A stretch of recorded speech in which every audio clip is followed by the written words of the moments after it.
Hello and welcome to Tattva Conversations and Explorations.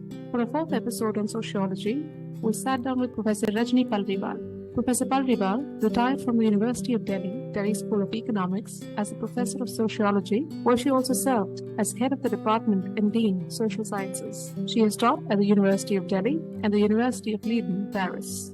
Other than numerous journal articles and book chapters, she has authored Changing Kinship, Family and Gender Relations in South Asia, and jointly authored Care, Culture, Citizenship, Revisiting the Politics of Welfare in the Netherlands.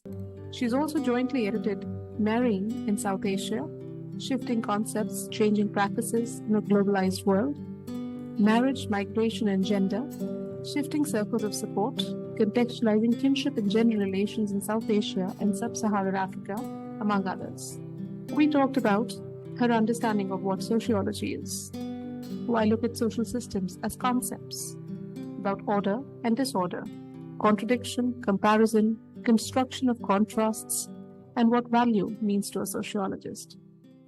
We hope this conversation can help the listeners see the Tattva, or the true essence of sociology, and its ability to help us understand the meaning and purpose of society and our own role and responsibilities to make it better.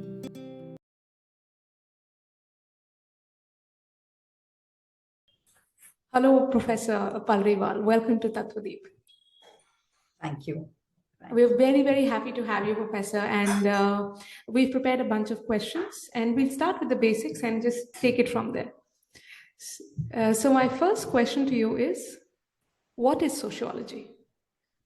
At the most basic, at the most elementary one, we can say that sociology is the study of society. And in substance, that is what it is. But then we have a question, what is society?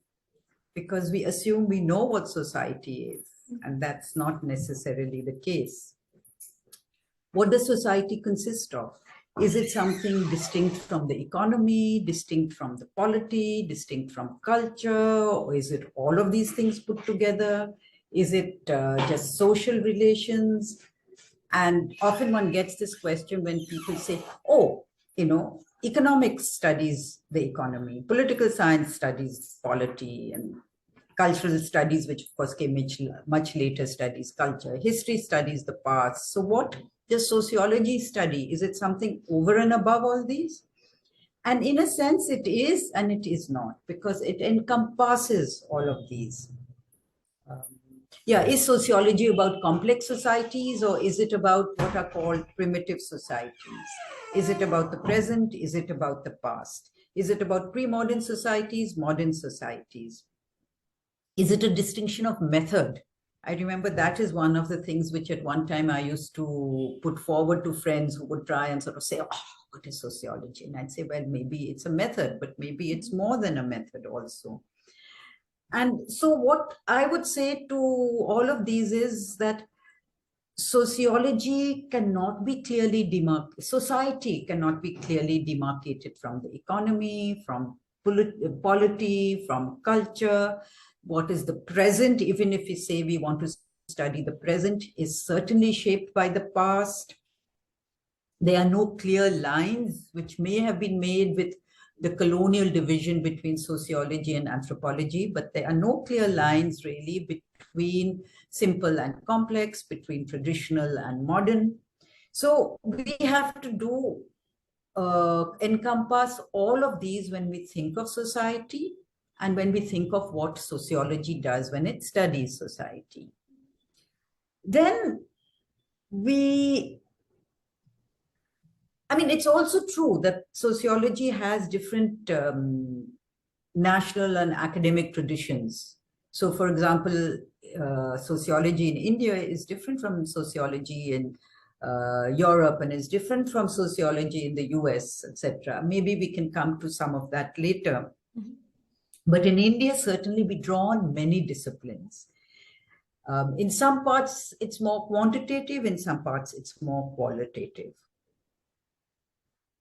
My own understanding, and I think this is what becomes important in terms of also the method, my own understanding of what sociology is has evolved over time. Mm-hmm. And I think that is, in a sense, what sociology does to you.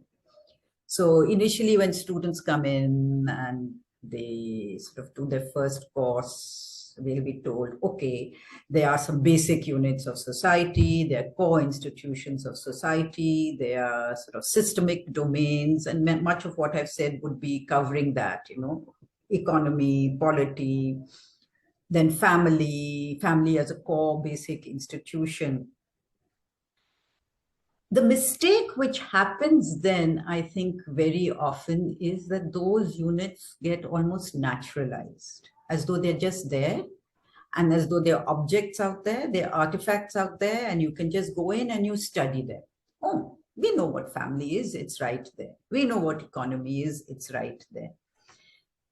And this is something which, as I said, in my own thinking, it's evolved, but I think as the discipline of sociology has evolved, it's also moved a lot in this, in terms of, can we talk about core units like this?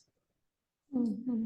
Now, in fact, what we have then is that working out what may be core units, what may be basic institutions, what may be systemic domains are part of the very process of doing sociology. If you want to understand society, you want to know what is it you're going to study after all. And the process of doing sociology is the process of defining what sociology is and defining what you might take as society. We have to be against, we have to be careful of reifying these units, reifying these artifacts as, they're out there, we'll grab them and we will just sort of sit and study them. One example I can give you here is in terms of women and gender. Now, women and gender were always there in society. Okay. Sociology and social anthropology hardly studied women and gender. They were taken as being natural, so outside the domain of the social, which sociology would study. Yeah, okay, you do a little bit of comparative and between the primitive and the modern, or you have it as a footnote, as marginal notes. And what's interesting is that actually some very interesting, important work got done even in the time when it was seen as sort of outside the domain. But it is in the process of actually developments beyond the discipline, beyond academics, where it emerged that, okay, this is an issue which should also be there, should be discussed. This is a category which we have to look at, not assume. So again, gender as a given, or women as a given, men as a given, got questioned.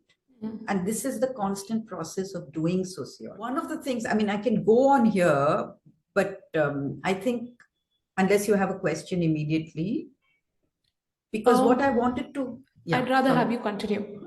We can come to the question later. Yeah. See, what's interesting is that there were, as I said, there were many interesting writings taking up, say, gender and women. And there were great women sociologists, particularly, or social anthropologists who wrote about them, Iravati Karve here, and I'm talking about long back, not the huge stream of those who are working within sociology today, or Margaret Mead in the US. Now, why is it that they wrote more about gender? Why is it that they brought in the issue of gender in their work, even if it wasn't there? Some people will say, yeah, they're women, that's why. But I think if we go beyond that, and what we see is that all those who do sociology, and certainly all the founders, all the earlier sort of people whom we may see as sort of laying the initial lines of the discipline, they had questions about the world around them, which emerged from their own experience of the world around them. Yeah. So that set them on a path of sort of asking certain intellectual questions, defining their disciplinary pursuits.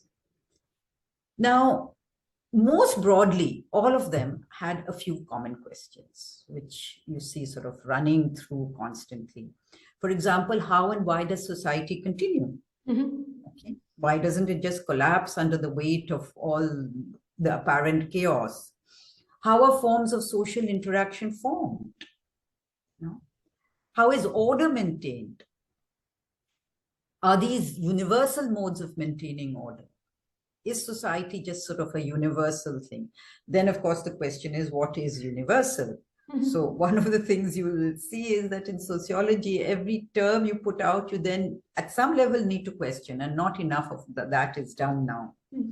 But, pursuing that line of those sort of questions, how were or are particular forms of life and social forms made? How do they continue? Now, while these were sort of certain common questions, what we also see is that in the responses to them, these sort of thinkers, I'm going on trying to think of a word other than seminal thinkers, because many of them were women also. But, these thinkers were not all on the same page, okay, either in their responses or in the questions they asked. And this stemmed from their experiences of the world, from their worldviews. Okay? Often we make the mistake of assuming that the worldview is sort of, a sociologist can put it aside.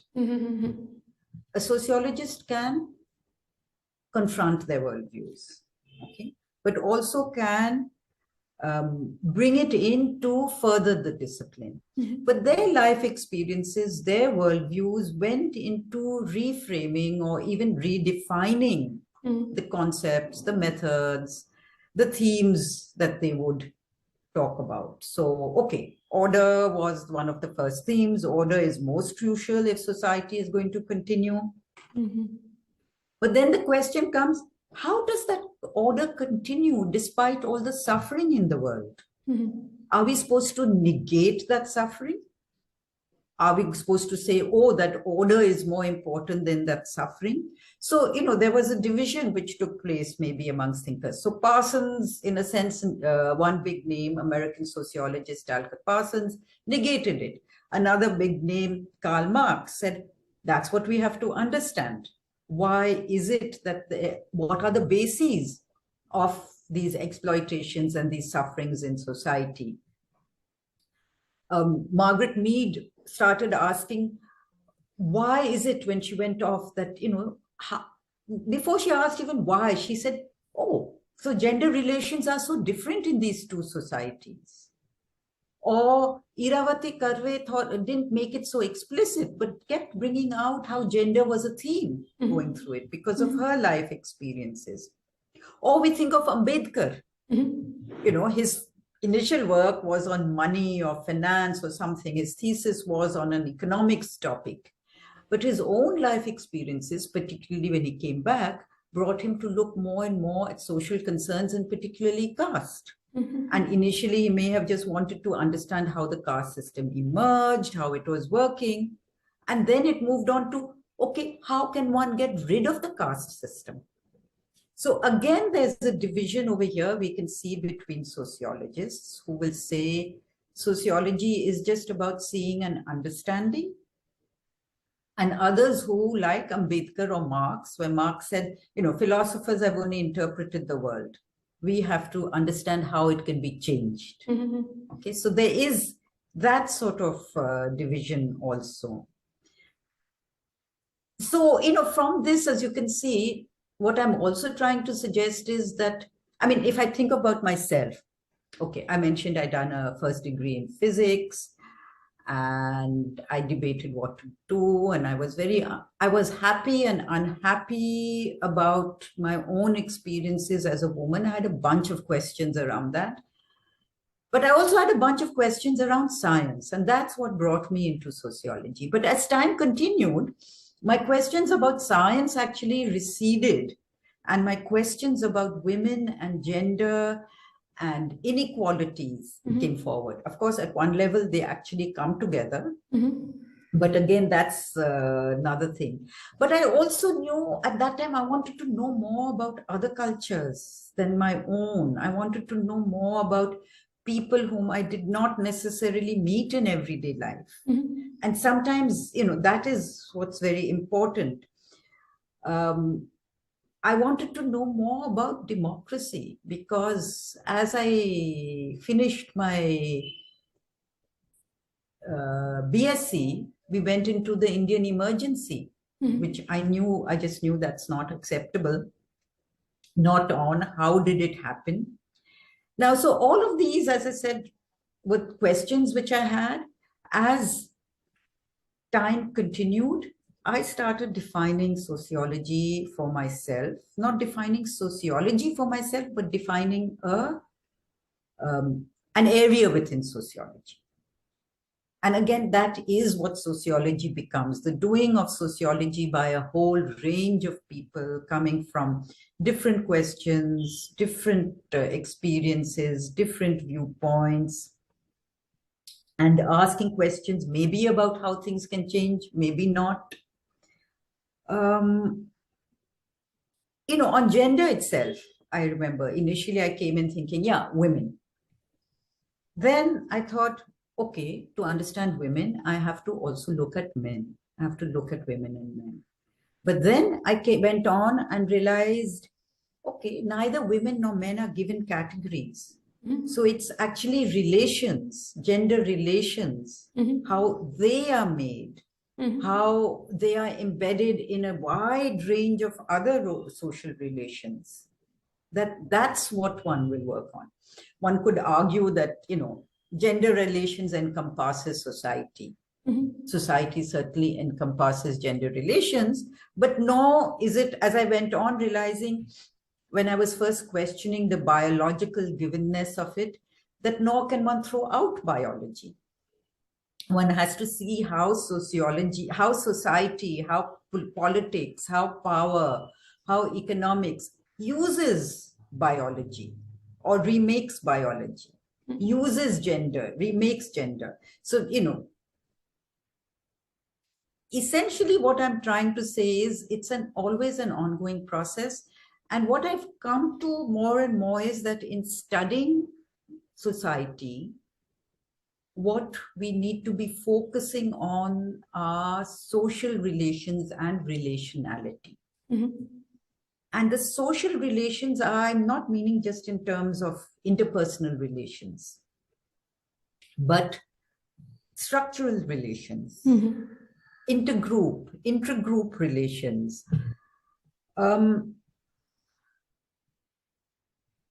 Yeah, I mean,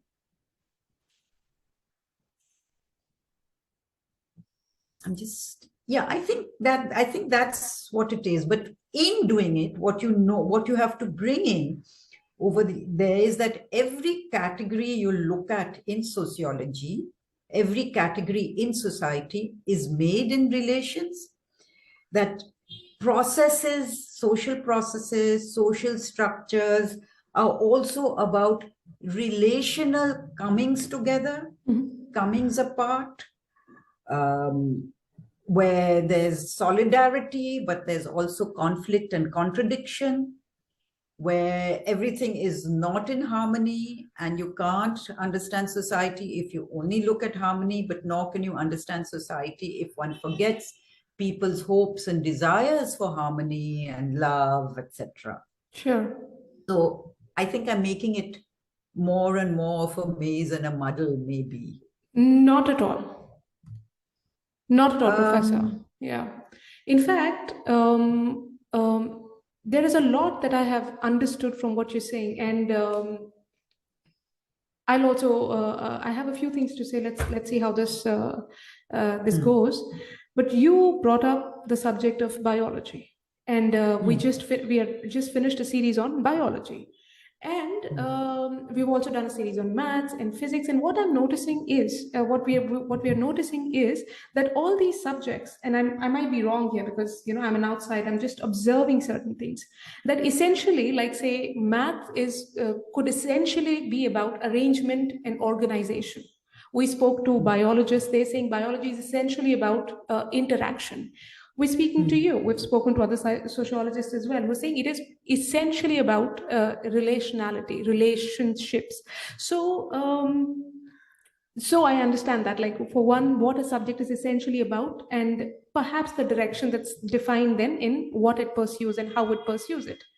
Another thing that, if you can go back in time, back in a conversation a little bit, you started talking about systems, how these different systems, financial system, maybe politics, maybe certainly family, and all these other systems are there. And we essentially end up thinking of them as inorganic, as just being there. This is what it is, and that's all they are. But to our convenience, maybe we end up defining them or echoing certain understandings that are part of the narrative of the times. So if we see these systems as concepts which also interact with each other, that they don't exist in silo, that they also understand each other. Anyone who runs a family, who has a family, knows how finances are linked to the family, maybe certain other systems that are linked to the family. So if we could, is it a good thing to see these systems as concepts? What would be your thoughts on that? Yeah, absolutely. Absolutely. I think we would need to look at systems as concepts. But just going back to that earlier question where you noted how, all these different disciplines, they're talking about relationships and interactions. And I think it's also important, that also points out to you how, in fact, in all these disciplines, there is, even if often implicit, an interaction which takes place with them.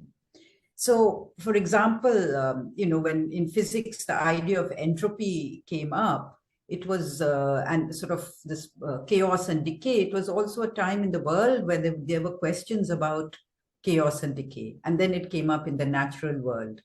And of course, in physics, when we go through all the different laws, or in biology, interaction was always there. And I think within the social sciences also, we definitely learn a lot if we, sometimes, as you said, they're too technical, but the idea of time, for example, which became important, all of those come in, and they also then tell you how concepts are constantly remade. Okay, so evolving. The systems are... Would you say evolving is also a good word when you say or are they different? Evolving, but sometimes you need sharp breaks. Okay, so it's an evolution. They're evolving, they're changing, they're developing, but at times you need to hold on to them so they don't just slip away. You're not only the point, one thing I need to maybe step back. Or sort of give a little warning here. Sociology is not only about arriving at what is the object you will study, but is also, after arriving at and defining that object, is studying it. So similarly, concepts have to help you rather than take you back. And very often the concepts which people first come with into research or in their thinking process, those concepts are critical. And often they have come first, maybe through what we've read, through a person's worldviews, but it can often be the reverse. So we enter into any thinking, whether it's academic, intellectual, or everyday life, it's not a blank slate. The assumption that you enter into academic life or intellectual work or scientific thought, having thrown out all your everyday concepts, that's not the case. Okay. We come with them, but also we see how some of those intellectual academic concepts then feed back into everyday life. So as you said, there is a sort of dominant framework, and there's an idea, like now there's an idea that, the economy is only good if there's growth. And then earlier there was this idea that the economy is only good if there's equality. Okay. But what was economy in both those times, needed further verification. Is the economy a system? Okay, it's a system. Is it a bounded system? So the idea of system itself changed. So there was the idea that system is internally organic, sealed off. Then the idea of porous boundaries, that our concept of systems itself changed. And what we also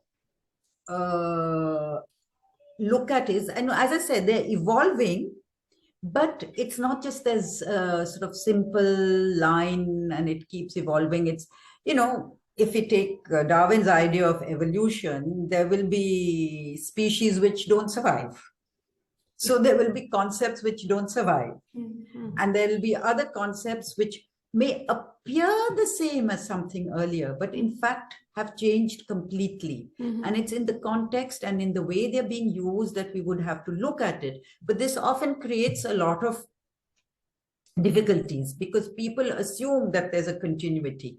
So there was an idea of the economy as a system, as given, as bounded. Now, we may still talk about the economy as a system, but with the recognition that it's not bounded, that there's actually a lot of internal contradiction and conflict. And one of the ways in which concepts, of course, evolve, to use our word, is that sociologists and practitioners of these disciplines have to constantly question their own assumptions. Mm. We have to question our concepts. We have to also question the assumptions which are circulating in society. Mm-hmm. And that's a terrible mistake which often happens, that practitioners, especially I have to say maybe the younger, but also the elder, will not question the assumptions which are circulating in society or in scholarship. Mm. And if you don't do that, your concepts become objects rather than helping you make visible how society works. So we have to learn, when I'm saying, talking about concepts and doing sociology, we have to first learn what questions to ask. We have questions, but then we have to learn how to ask those questions. How can we make those questions researchable? How do we ask questions about life, about social relations, about events, about problems, about troubles? And then as we look at how we can turn it into questions which can be studied, we then start looking at the concepts also. Sometimes the concepts lead us to the questions, sometimes experiences, etc. Sure. But in all of this, what I think is important to remember is sociology is an empirical discipline. Mm. So it's also about concepts, it's about theory, it's about philosophy. Mm-hmm. Often that gets forgotten. Mm-hmm. And I know at times I used to have this when I was teaching, students would say, oh, but this is not sociology, this is philosophy. Right. And I would have to say, but maybe if you want to think of it as philosophy, that's fine. But it's actually sociology. A simple thing like some of the names which I could think of, whether it's Marx's idea of what is the basics of life, or Foucault's idea of power and how power is structured and how the subject is made. So they are both philosophers and sociologists. And we have to come back to them. That's the only way we will also see how our concepts need to be redefined. But we can't make the opposite mistake then of thinking it's only about concepts, it's only about philosophy, it's only about theory. Mm-hmm. And I think there was sort of one turn which took place in the social sciences at one time, and which can still continue, where we are only interested in the methods. As I said, this whole process of asking questions, how you ask the questions, the concepts you'll use, all are important, but also the methods. And these are all, in a sense, rooted in philosophy also. And these are questions about both substance and methodology. Often a mistake which is made, and this is another pet peeve of mine very often, is that methodology is turned into a matter of just research techniques. And are you going to do quantitative, or are you going to do qualitative, and and increasingly now, what are the technologies you will employ in doing the research? And the focus shifts then from that part of methodology, which is what are the questions you will ask, the broad sociological questions. What are the specific questions you will ask? What are the concepts which you might deploy, which might change as research goes on? And this, of course, then means that you stop having a critical view of your own practice, of your own discipline, and of the empirical arena in which you're wanting to also do research. So, I mean, on the one hand, methodology is important. Research techniques are also important, but methodology is important. But one has to be careful of not getting just bogged down in that and thinking, okay, if you've got our methodology sorted out, we've got our sociology sorted out, because you have not. You have to still, as I said, it's an empirical discipline, finally, sociology, social anthropology, both of them. And it is through an empirical study that you also come to redefine your concepts. You come to think that, okay, my concepts are not helping me understand what I'm seeing around me. So when in sociology, if say Parsons said that the family is the basic unit of society and, it's important for order, but it's not helping me understand why there's so much unhappiness and violence and inequality within the family. If everyone is just socialized into playing their role within the family. It's that empirical study. So they went together, looking beyond the idea of the given concept of happy families. Families are central to sociology, but also realizing that those concepts of the family were not helping me understand what was happening. So, as I said, it's a constant process. You don't want to get sort of sucked into that rabbit hole of just saying, okay, what methodology, what concepts, etc. But nor do you want to just miss the wood for the trees and not look at also the empiricals of it. I constantly, on the one hand, I'm sort of I remember I'd have to often warn students and myself also that we do have to look at the philosophical questions here. We have to look at the broader sociological questions. But also that concepts and theory are only as useful as they are able to deepen our understanding of what we see around us. And if we keep that in mind, what we also see is that all our conclusions are provisional. That doesn't mean we don't come at conclusions. It doesn't mean that everything is subjective, but they are all provisional. I completely understand, Professor. In fact, the example that you gave earlier about evolution, how the idea of evolution, one of the things that we've understood through that is that some things become extinct, they die. The genes is no longer passed on. And then when you get into it deeper, you understand that there are reasons why a thing goes extinct, why it's, like they say, it's chosen for extinction. And maybe it's weak, maybe it's unable to cope with the environment around it. There might be so many factors that biologists would know properly. But the same thing, like you're saying, if evolution has taught us that in nature things come to an end, like in a social life also we should be able to reconcile with the fact that things do come to an end. But here is the thing. So in these sciences like physics and say mathematics starts from something called axioms. There is a place that it starts from and where it comes back to in order to say, yes, I'm on point. So something that helps it keep a direction and not get overwhelmed by the fact that a problem is not getting solved. Because in maths, there are problems that continue on for centuries. And mathematicians are there and they have their axioms to fall back on, and they go through their own amazing experiences. And then that's why the Fields Medal and other such important exist. Exactly. Yeah. And then in physics and other sciences, we have laws that cannot be refuted. You might, no matter what you say, a law is a law. In us, in the society, in human beings, right? Do you think these axioms and these laws probably are what we call principles?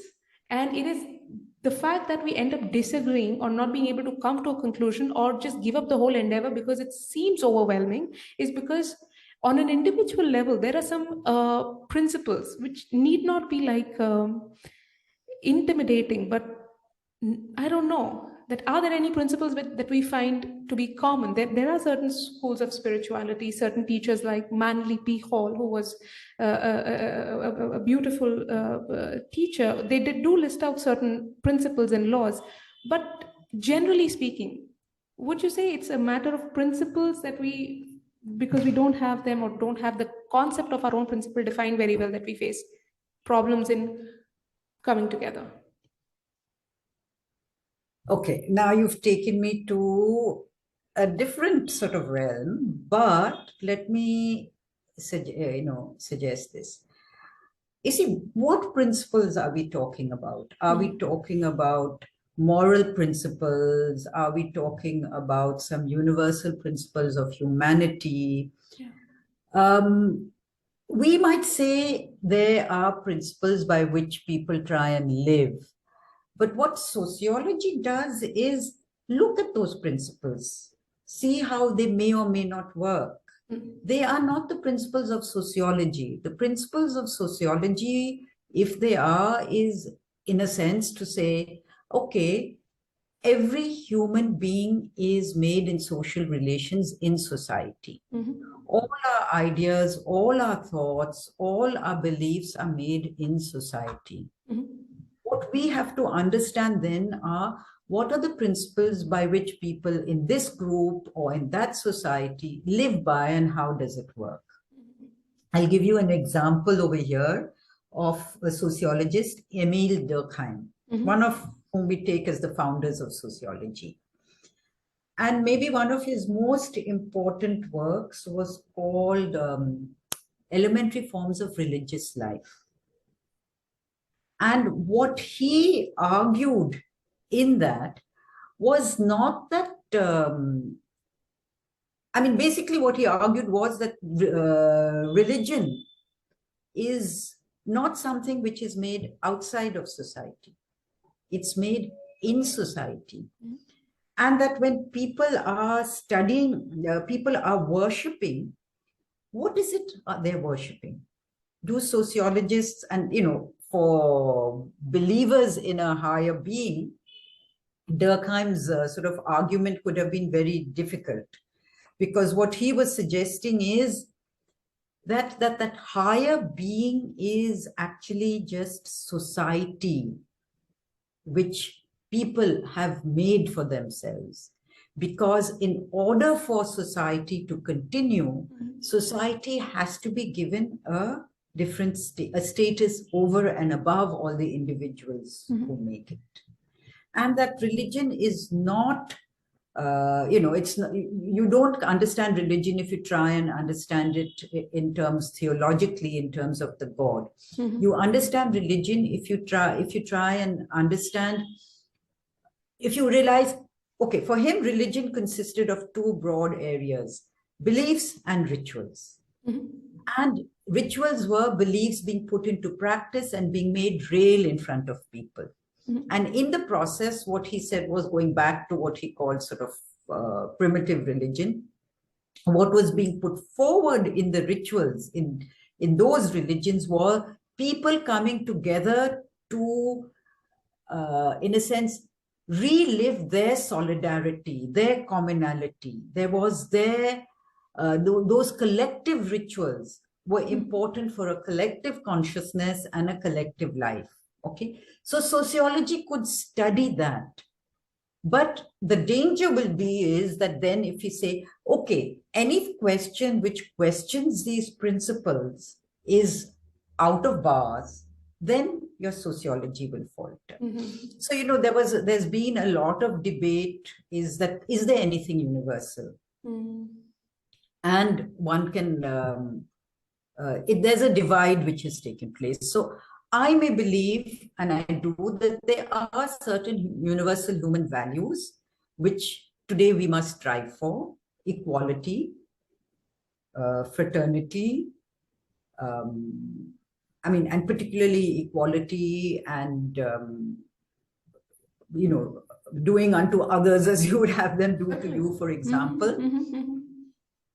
But as a sociologist, I will look at stuff which may bring those principles into question, and they always are. So I might try and understand, how is it that there are some people who can believe in inequality? And we know in India that that is what a lot of people believe in. Equality may be there in our constitution, equality may be there when we are being politically correct, but the caste system, for example, is about graded systemic inequalities, and a lot of people continue to believe in it.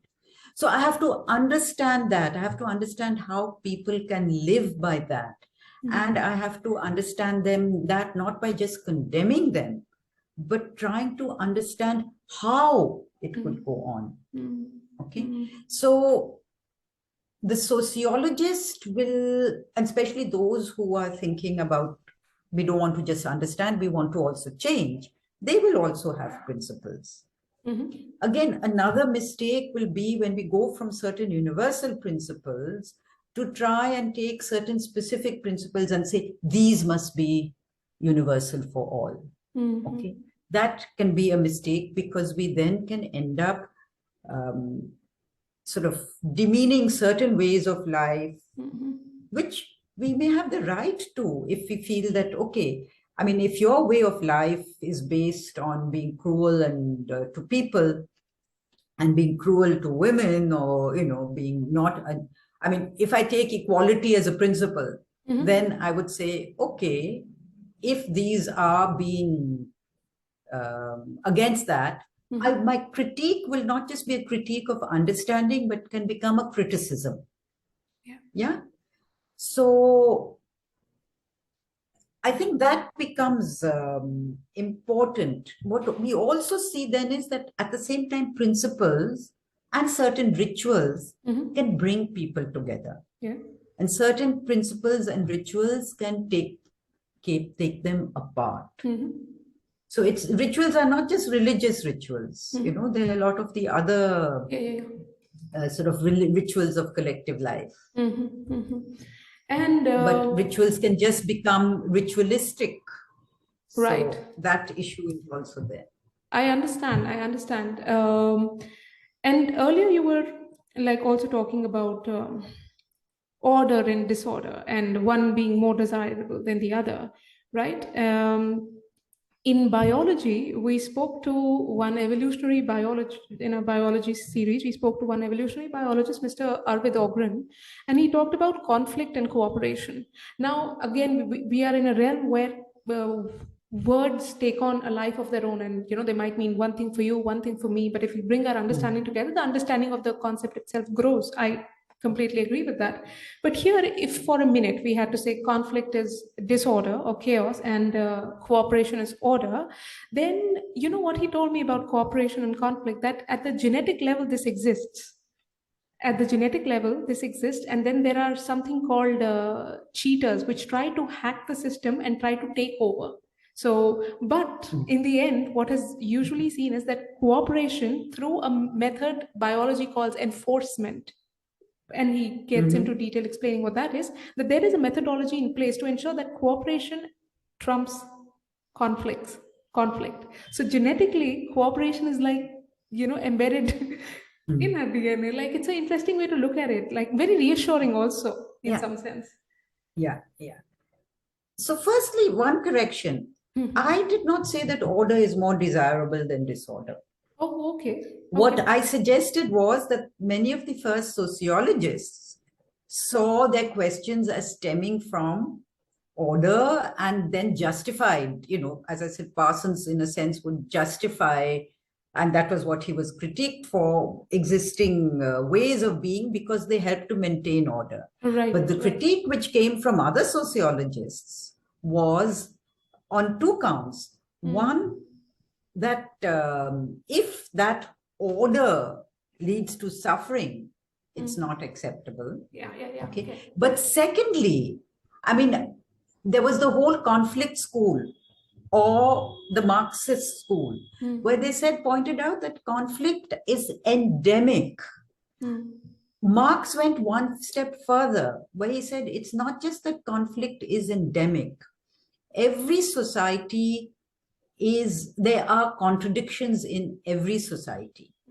And the society moves and changes as those contradictions develop. So, for example, the argument he put forward of the move from feudalism to capitalism was that feudalism was driven by its own contradictions. And then as things developed outside that contradiction, feudalism fell under its own contradictions, but the new contradictions emerged with capitalism. Sure.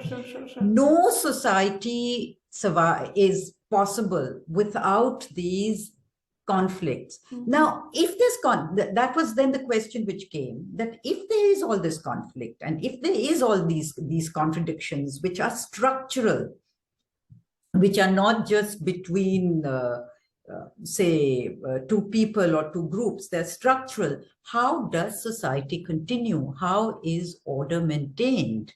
That then becomes the question. And you talked about this person talking about enforcement. So in sociology, what's been pointed out is that that order is maintained in pre-state societies, maybe through the ideas of how you could not survive unless you all got together. But as those contradictions and inequalities grew, there was also more violence which was used to maintain that order. But also maybe that violence led to the emergence of state systems. So enforcement today takes place through state systems. And state systems are more than just government. State systems are also about how dominant ideas and mainstream ideas are made as spread through society into people's consciousness, whether it's through schooling, whether it's through cultural forms, whether it's through today the media, the social media. And there's also, of course, the instruments of violence, which the state has monopoly, supposedly have monopoly, demands monopoly on, whether it's the army, the police. That is seen as legitimate violence, which the state will use to enforce. And there's, sort of these various different state institutions which enforce. Now, the cheaters, again, if you were to think in terms of the cheaters, would be those who say, well, what the state system is enforcing, we do not accept because, and here is where one would maybe move away from the biological analogy, we do not accept because, in fact, it's not good for society. It's not good for people. But some of them may question, may be able to change things in a little silo, in a little space, but others where movements develop, big collective movements, which lead to change and to new, lead not just to change, but to structural change. As I gave you the example of from feudalism to capitalism, it was a huge transformation, but there were new inequalities, new contradictions, and new forms of state institutions which enforced the order over and above those conflicts and contradictions. And just coming back to one thing I wanted to clarify, the enforcement term, I know it has the word force in it, but I think it was a naturally occurring phenomenon the methodology being defined by biologists. So I can link share the link to that talk as well. Yeah, but what I want to say is that enforcement in society is also seen as natural. People don't see it happening. As I said, the state institutions are not only violence, but, there's enforcement like, oh, if you love me, if you love your parents, you're not going to take these actions. It's sort of people don't see it as emotional enforcement. It may be emotional, but there's other ways. I mean, I understand. there's all sorts of ways. People don't necessarily see that happening. There is this constant move which is happening within society in terms of adjustments between relations, etc., social relations.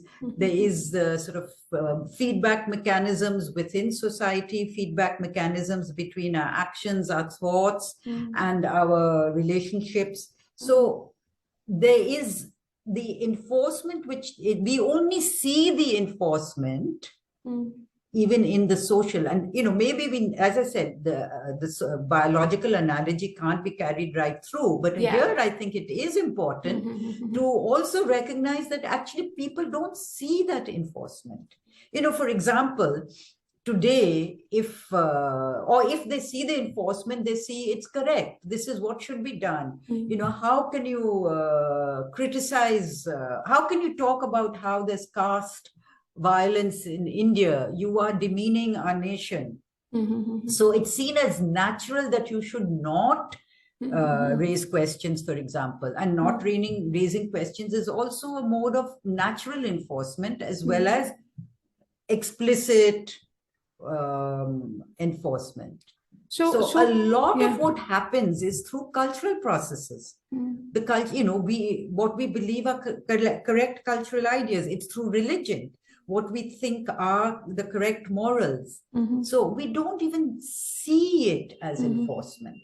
I understand. It is so. That's how I think we ended up taking it at face value and meaning it to be so for a long period of our life, and think of things as that. So I think there are three things that have come out so far for me from a conversation. One is question everything.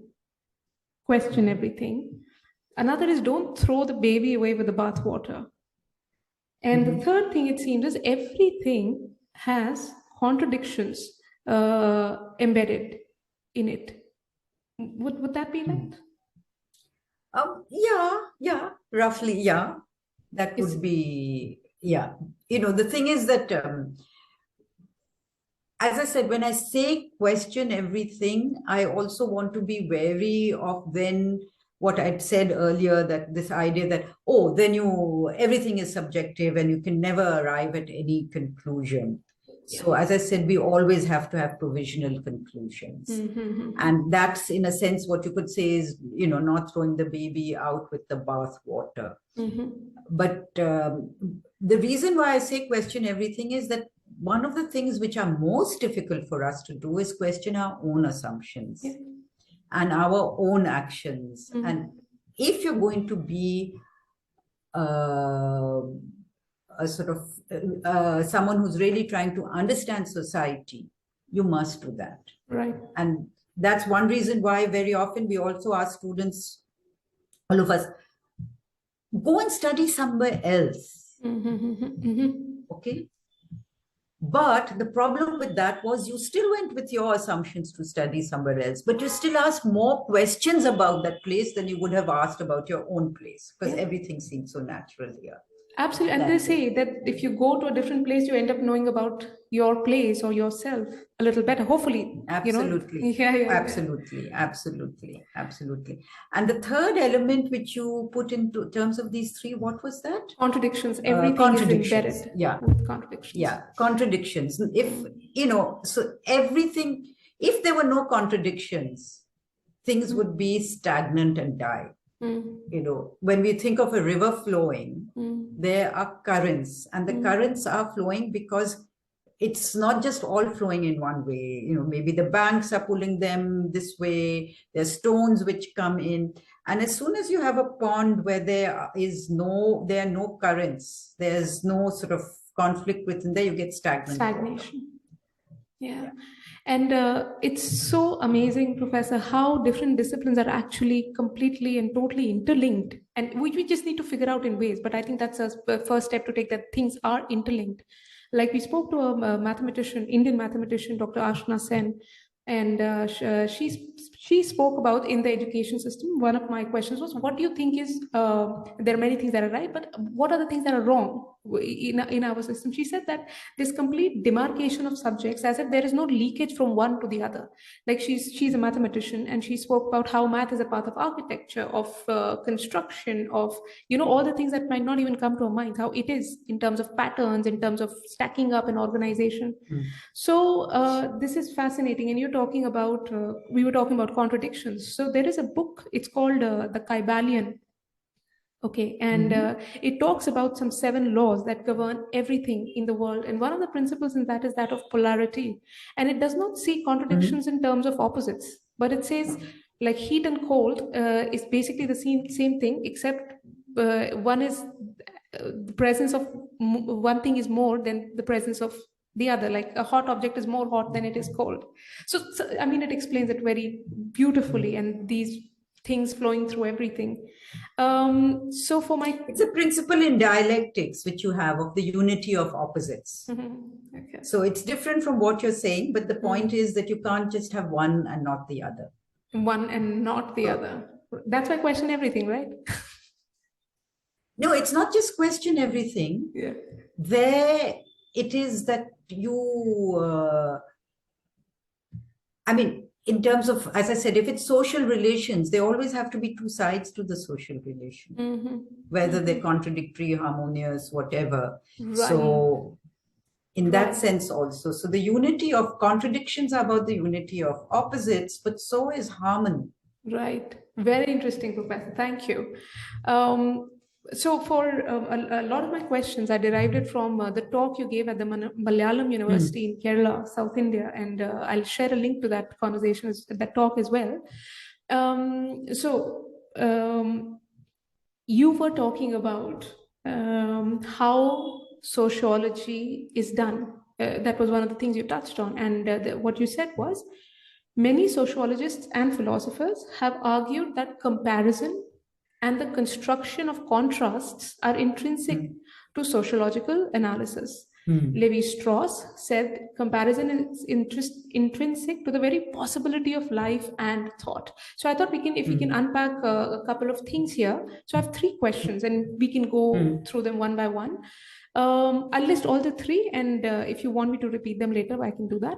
So the first question is, if you can help us understand what comparison is. We've been going here and there with it, but in detail, what is comparison? The process and importance of the construction of contrasts. And the third question would be your thoughts on and experience as a sociologist with how this comparison is intrinsic, not just to life and thought, but their very possibility. So the first being, what is comparison? Okay. So the first thing which I would say is that actually, and in a sense you've already suggested it, is that we all are constantly living in a comparative mode. We all carry unarticulated ideas, unarticulated values, and which shape our everyday life, and which make us think that this is our ways are better than other people's ways. We're always making implicit comparisons over there. And we tend to be judgmental in those comparisons. So if we are to make comparisons, I can't quite remember which question you asked first and second, but I'll just proceed, and then if anything has got left, we can ask. If we are, as I said, sociology, and you've indicated, is a comparative discipline. Levi-Strauss said that, Max Weber said that, I mean, Durkheim, constantly.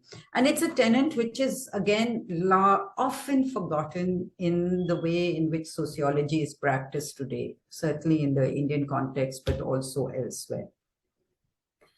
And what it works at the realm of then the implicit comparison. Okay? But what I would argue, and what all of them argue, is that we have to make our comparisons explicit, and then they will be productive. Okay. comparison is crucial for all social sciences, certainly for sociology, and it may be a comparison across time, where we do not want to actually compare the past and the present, but where it's implicit that, okay, there was something else in the past. It may be a comparison across groups. It may be a comparison across cultures, across regions, across societies. Very often, it's those sorts of implicit comparisons which we then make explicit, which leads us to our questions, our research questions, our questions about our here and now even. And they help us understand and explain, as you've sort of suggested. A comparative sensibility is what I would say is actually required. A comparative sensibility, and again, earlier in a remark you made, it comes out, makes us realize that the way we do things here in our lives, in our homes, in our community, in our society, are not the only way in which human species live and work and make social relations, and are not necessarily the best ways of living and working. Not the worst, not the best necessarily, maybe only different, maybe also very similar. You know, whether it's food, dress, the way we bring up children, all of these. You know, it may be start at a very small level, it may become much larger. Now, it's not easy. It's not easy doing it for two different reasons. One is that the ideas of in which we are embedded are so embedded in us.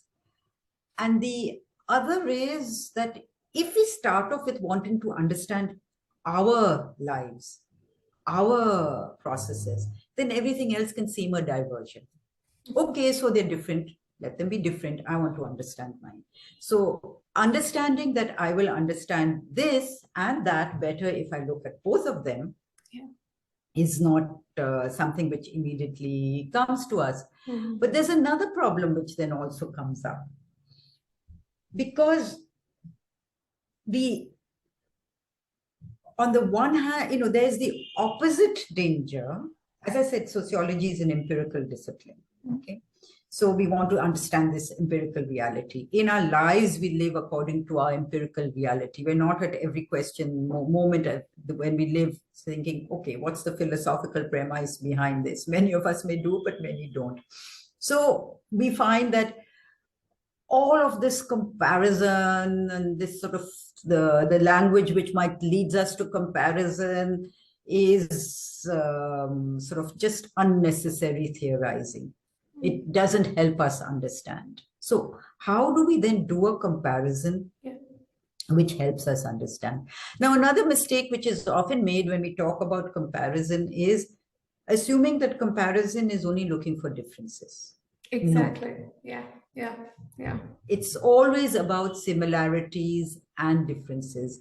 And you see, that's what what makes it even more exciting, but more difficult, because we might find the same thing. Okay, at one level, you know, everywhere children are brought up within the family, it seems, at young ages. And then we realize, okay, but they do it very differently. But also that not only do they do it differently within the family, it's not the same sort of family. And it's not also, you know, now there's a lot of children also will go to school. So there's bringing up which takes place there. They will go to nursery. There's bringing up which takes place there. When we withdraw and then we realize, oh, there's actually bringing up which children do of themselves when they're playing with other friends. Now, the comparison over here comes from different sorts of things, looking at different cultures or looking at different institutions which are supposedly involved in the same social process, or looking at different areas of study and seeing, okay, what do they tell us about each other, about these commonalities and these differences. Now, one of the things which, of course, comparison and a comparative sensibility makes us do is make us more empathetic. So, when we go back to the question of are there certain principles, are there certain, and I said universal values, I think comparison also leads into that. Okay. But and we can start at very small levels, in our lives. For example, I look at myself and my own educational trajectory, and then I look at the educational trajectory of somebody else. So we're looking at the same educational trajectory. We're both now in the same institution studying. But when we look at the trajectory, we realize there are so many commonalities and differences in familial background, maybe very similarity at the same time in terms of caste and economic resources because of the institutions we are in. But maybe not. Maybe there are differences of class and caste and gender. So when we look at where I have ended and where that person has ended, despite having been in the same institution, that comparison through that educational trajectory helps us understand different outcomes. Right. And there's lots of different concepts one could bring in over here, which sociology brings in, economic capital, cultural capital, social capital, board concepts of Bourdieu. But the important thing which I'm trying to get at over here is that why is it that comparison is not easy? You might often hear this phrase, you can't compare oranges with apples.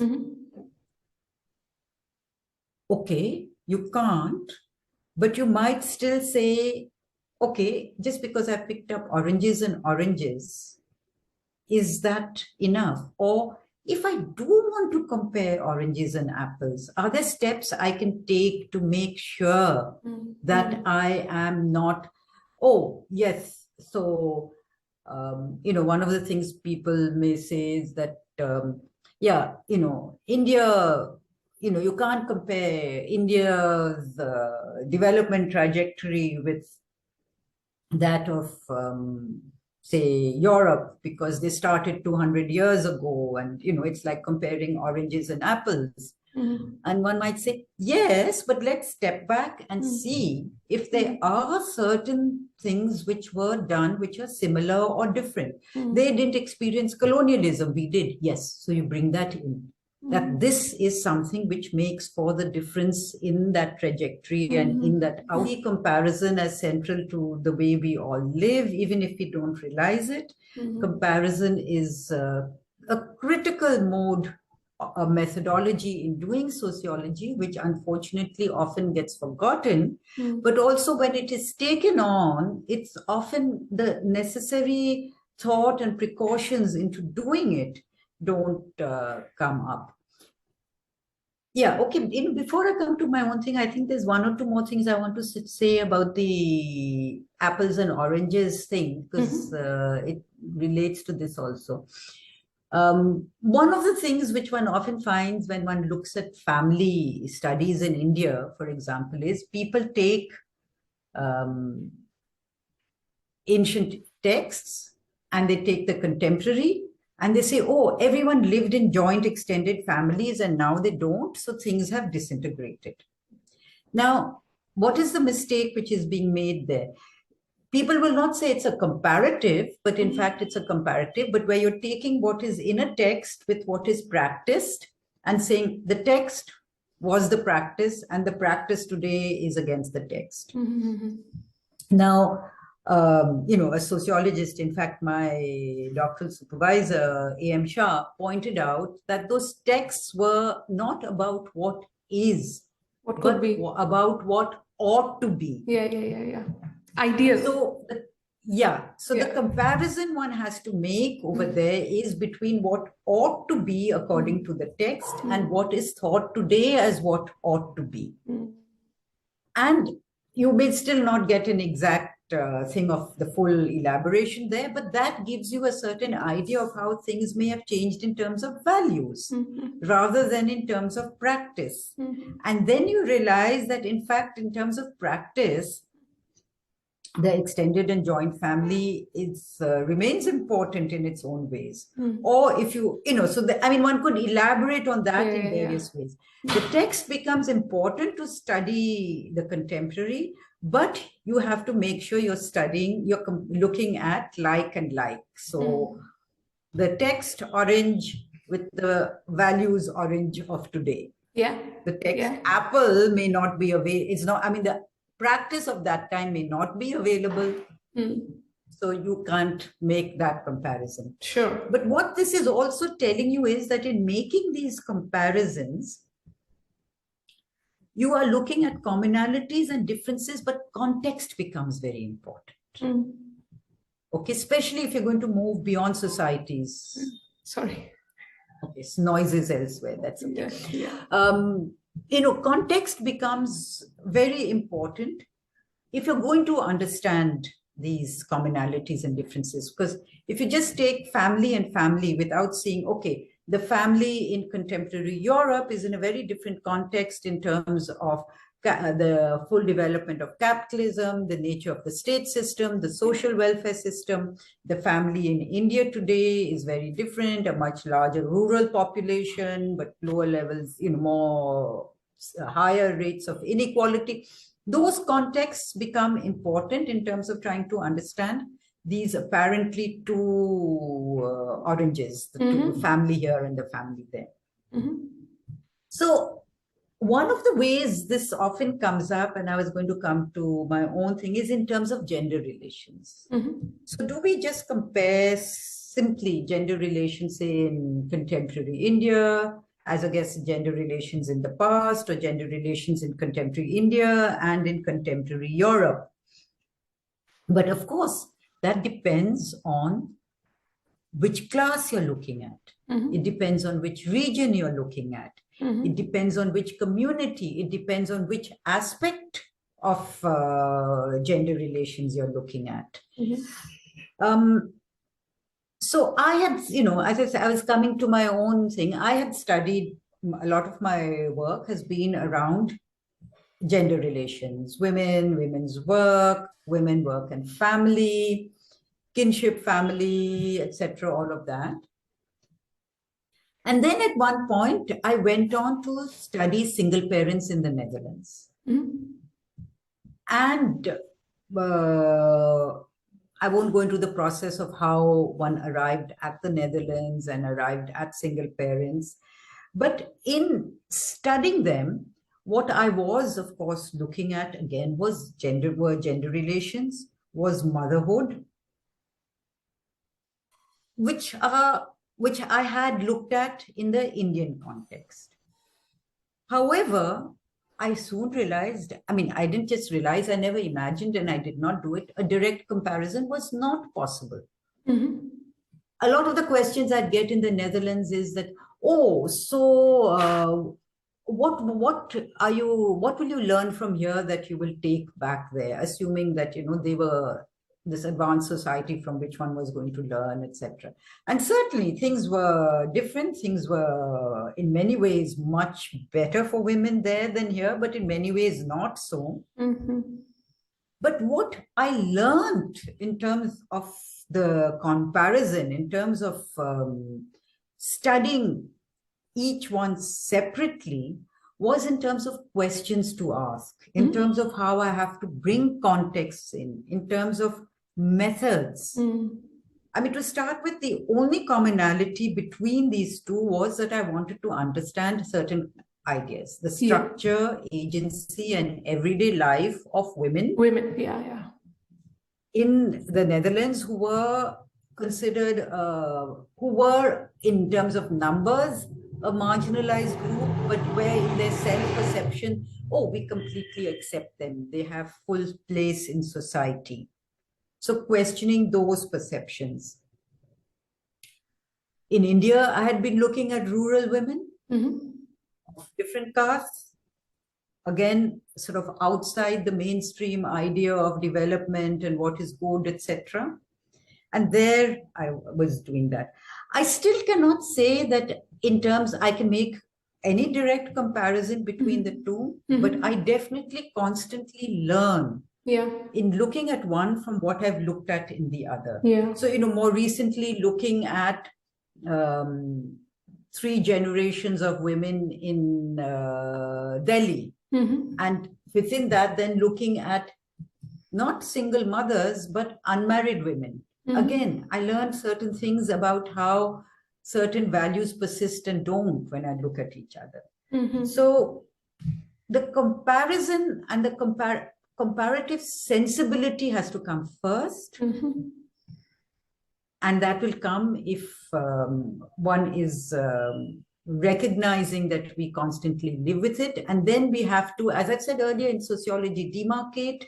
When I was talking about what is sociology, demarcate what are the objects of study, outline them, make them, construct them in terms of our comparison, bring in the gamut of social relations, the context in which they are embedded. Yes. At times, immediate comparisons help. At times, surface comparisons help.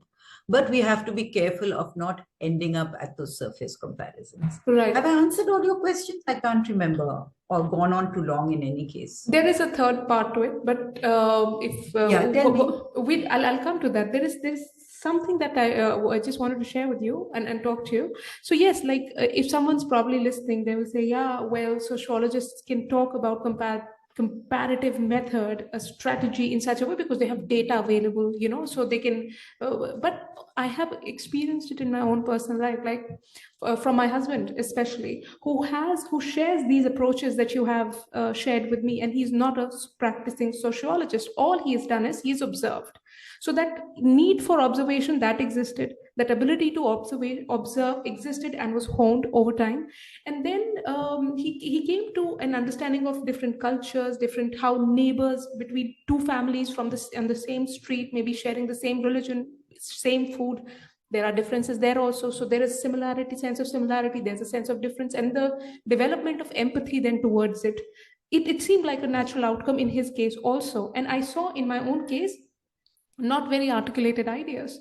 So within the marriage itself, there is the conflict does not necessarily arise from anything else, but this differences in how you see. One is articulate, one is not articulate. So over time, I have personally taken great advantage from trying to learn how to compare them, the need to compare them, and without having any data of 550 people, but just my immediate interactions, and I've picked it up from him.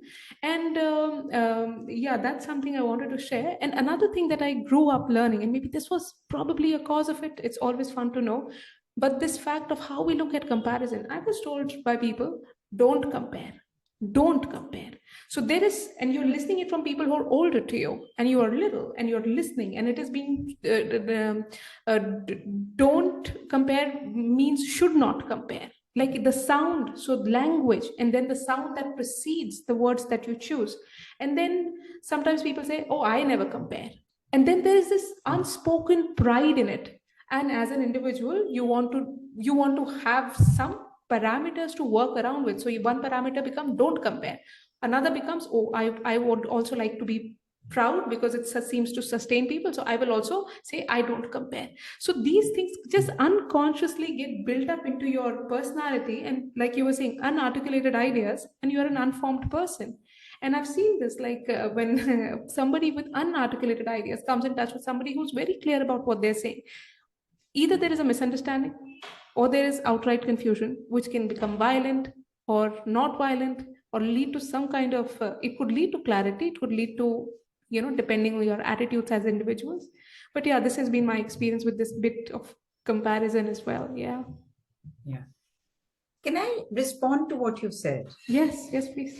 Yeah, okay. See, one is very quickly one point that when, it's easy for sociologists to compare because they have data, but they will only have data if they make the data. And the data may be there and they may not compare. Okay, so there is no givenness over there. But there's another aspect to it. You see, again, the word comparison is an everyday term, but can have very different sorts of meanings. So at one level, I can see where you're coming from, where you're told parents say, don't compare, oh, those friends of mine are allowed to go out till 7 in the evening or 9 in the evening. And so they say, don't compare, though they are different, we are different. So they're not wanting you at one level to take a different path. But sometimes the don't compare is also, but that friend of mine goes for dancing classes and your parents say don't compare because they can't afford your dancing classes. So there are different sort of motivations as to why people will say don't compare. But it has, and sometimes it is because of insecurity, with the friend who says, well, I don't compare. Because if she compares, she'll have to question herself also. Or she may be saying, I don't compare. Okay, just because she's different. She might be saying it actually in the reverse. I don't compare because I think she's like me and we are fine. Okay. But yes, what happens is that a lot of this goes along with then a sort of larger idea where it stops people from asking questions. Exactly. Okay. So if at that time you were told as a child, you were not told as a child, don't compare, but you were told, okay, however, that's not possible for us. You may still not have understood it, but it would not have stopped the idea of questioning. And similarly, with that person who said, I don't compare, maybe there was a before and an after, which she elaborated, but you did not hear. Or there was no before and after because she just wanted to shut out her vulnerability. What all of this tells us is how comparison can be both very productive and misused and very threatening. But essentially, it is contextual. That is what it is. It is contextual, and it's necessary to for asking questions, and that's one reason why people don't like it. And but in data need not even be in terms of people. Data can be situations then, because we all have so many situations, right? Like in what situation was it? Like you were saying, it could be said in a situation where we cannot afford. So it actually makes sense. Why, when we cannot afford, we cannot afford. So at that point, we do not compare. And so I think that becomes a very interesting and lively exercise in itself to kind of go back in your past, depending on how much one can recall or would want to recall and bring to mind. All those things. But again, one very quick aside, that every situation also involves people and involves social relations. That's one thing I will always say. And you are not there without relations. It's the relationship between you and the person who said don't compare, for example.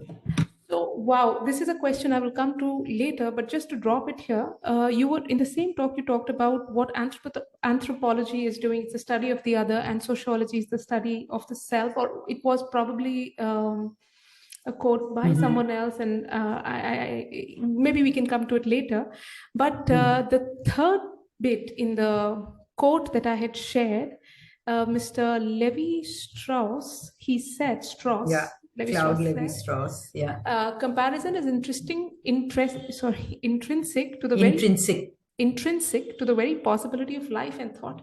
So this is what I would like to understand from you, the very possibility of life and thought, that it's intrinsic to that. So in one sense, I think I've tried to suggest it in various ways, but essentially what Levi-Strauss was arguing is we can have, if everything is just flat, if there's just one, there will be no thought.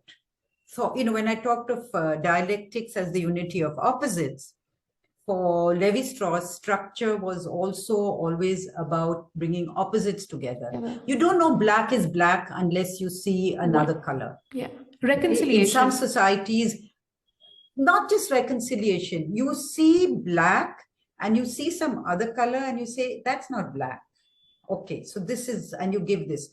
In some cultures, you also, as you continue to compare, you'll realize in some cultures, the opposite of black is red. In some cultures, the opposite of black is white.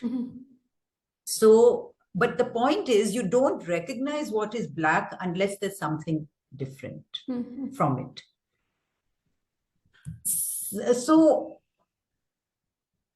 in a sense, the very it's intrinsic to being able to think. You must have something which is different from X and Y together. Otherwise, it's all the same. And you don't come to any sort of thought beyond knowing.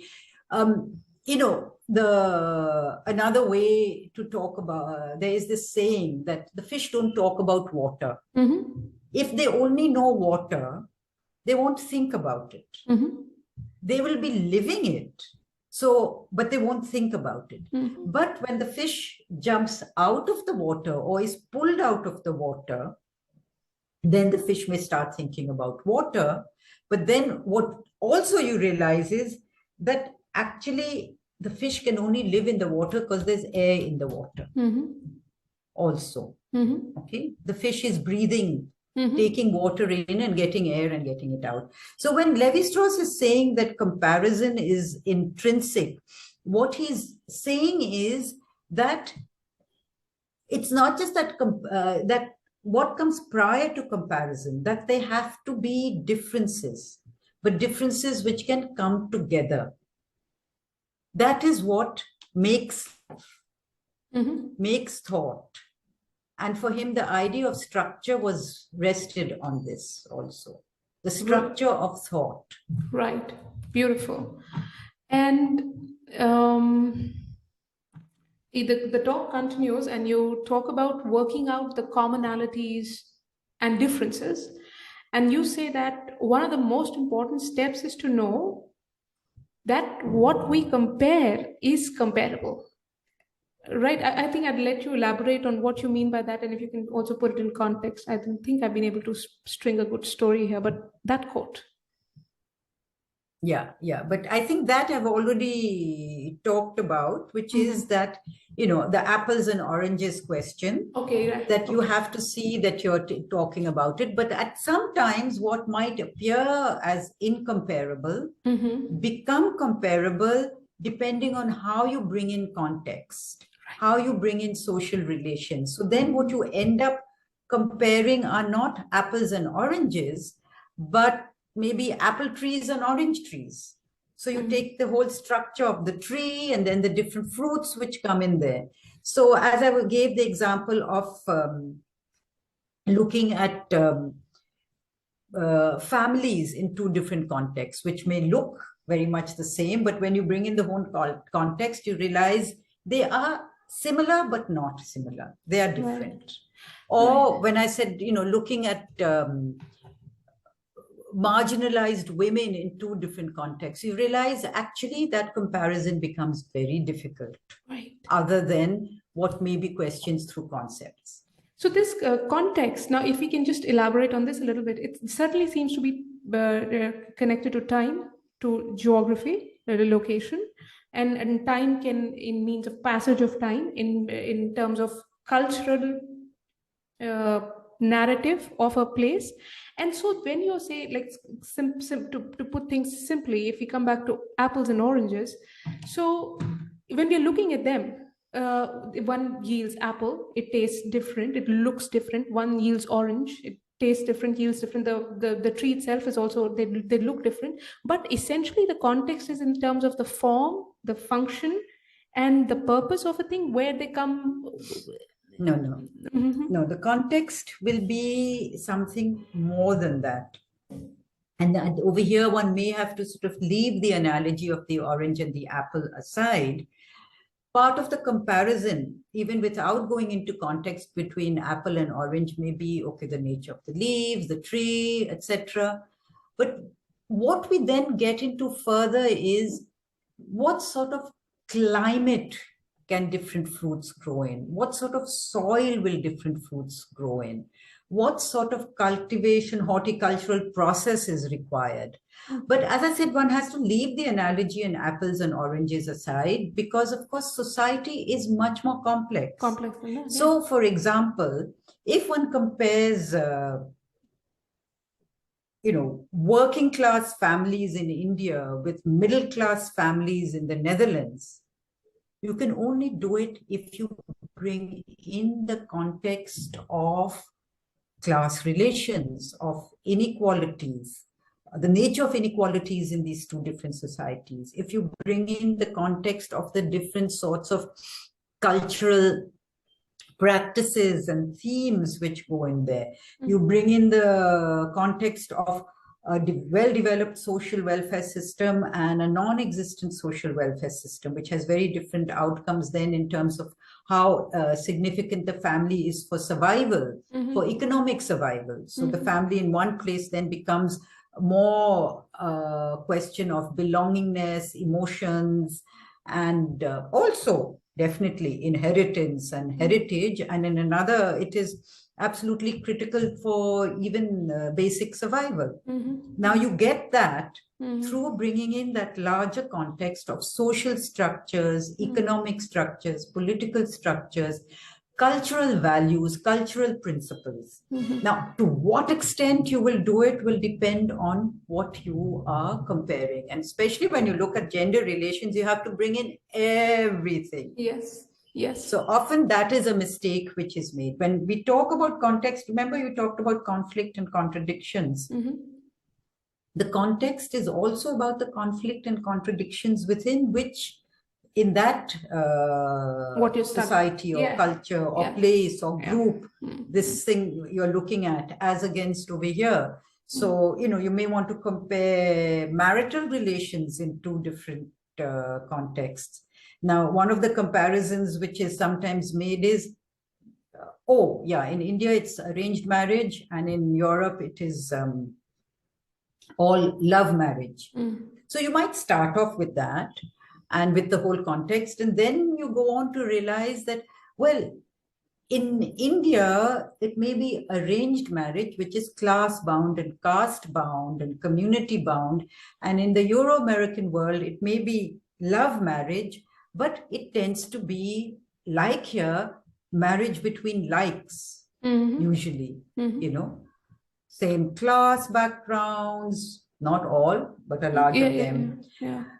Institutions in which they are able to meet their educational trajectories, here, that impossibility. So that is what I mean when I say context, because the context then brings you in the various factors which make for similarity and difference. And how so it's not just A, B, and C are similar and D, E, and F are different, but that context brings you to the factors. Yes, and like there is, if you take these examples, there are arranged marriages, there is love in those arranged marriages, there are love marriages and whatever arrangements, of course, you know, however you look at it. So one in the other exists, and that's how it gives us a better understanding of where we come from, because it exists there also, but there the context is different. So maybe your ability to compare and contrast, it becomes so apparent that only you'll have to be willfully blind to say, no, it's not there, right? So because it's apparent there. Yes. No, but also the comparison helps you to break out of a judgmental mode. So you may not like something, but you realize that, okay, I shouldn't rush to judge because things may be not so different. Sure. So for sociologists, again, value is, you know, what might seem like a tautology is what people value. That's what people value makes them decide what is important in their lives, what should be done, what should not be done. And sociologists study those values. You mean in terms of what they act out? The actions we take in the world? No. Not just the actions we take, but, you know, when people will say, I value the family, or they will say, I value education, or we will have a group which says, we value working with poor people. Okay, those are all, in a sense, the values may be moral, they may be spiritual, they may be what you've talked of as in terms of principles by which one would live. All of those are values. Everyone holds values. And the sociologist often starts first by studying values. Okay. And it's often the values we use to justify what we do in life. And we will say, okay, we are good because we live by these values, forgetting everything else which may not be. Or we will try and justify what we do as being in accordance with values. Yeah. Okay. So that's what values are. Now one might ask, what does a sociologist value? Okay. There is no one answer to this, but of course, what a sociologist should be first valuing is the commitment to understanding society, to understanding social relations, to understanding how it works. But then the value can go beyond that, because we may say that there has to be a commitment not just to society, but to, equality, to harmony, or not to harmony, maybe to peace, to justice, to social justice. So all those can also become values. So when I'm not quite clear over here when you were saying that, what was the quote that I sort of said, you have to live by values, study values? What was it I said? I'm not sure. Well, you said this knowledge is not given to us, like how to know what is comparable. So we need to observe our own experiences that we consider of value, lived experiences that we consider of value. Yeah. Yeah. So when lived experiences that we consider of value here can be of two different natures. One is, as I said, we consider it of value because this is what is important to us. This is what we think is makes us as people. But it can also be of value when we say, okay, this is what will help me ask my sociological question. And it goes back to what I'd said earlier, when I'd said that what we study is not given out there. It is a process through which we demarcate it. And that very often it is through our own life experiences that an object comes in front of us that we say, I want to study. So through my own life experiences, I wanted to study gender relations. That made it of value for my sociological enterprise, though I was critical of the gender relations as they existed. Got it. Okay? But also what it means is that at times it's my worldview which defines my value. So, I gave the example of Ambedkar, who moved to study caste because both his life experiences and his worldview brought him to the idea that he must study caste, because caste was of value in his life, negatively so. It shaped his life. So values may be negative or positive over here. So if I have to use two words to understand exactly what you're saying, so one seems to clearly have a purpose. If you wanted to study gender, and so it had a purpose. So a thing of value is a thing which has a defined purpose. And the other, it seems to be, like you said, how your commitment to understanding something. So it's society, sociology, social structures, your discipline, everything that it encompasses, and its own ability to adapt and expand, have commitment to that. So that commitment is in terms of being truthful and courageous, I think, in sometimes, because we end up challenging. So courage, authenticity, and purpose are values for a sociologist, it seems to me. Yeah, except that purpose by itself can sound very instrumental. And what authenticity, what were the other two terms you use? Purpose, authenticity, and courage. Courage is absolutely essential. Authenticity is absolutely essential.